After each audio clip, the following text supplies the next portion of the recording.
Aquí estamos haciendo un trabajo de limpieza contra brujería, maldición, instalación.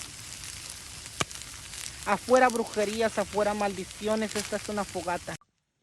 Este trabajo es para liberar a una persona de brujerías, maldiciones, instalaciones, una ceremonia de fuego para retirar y limpiar los caminos en el nombre de San Simón, en el nombre de la Santa Muerte, en el nombre del Juan de Volteo. Retiramos y rechazamos brujerías, maldiciones, instalaciones. Así sea, así será.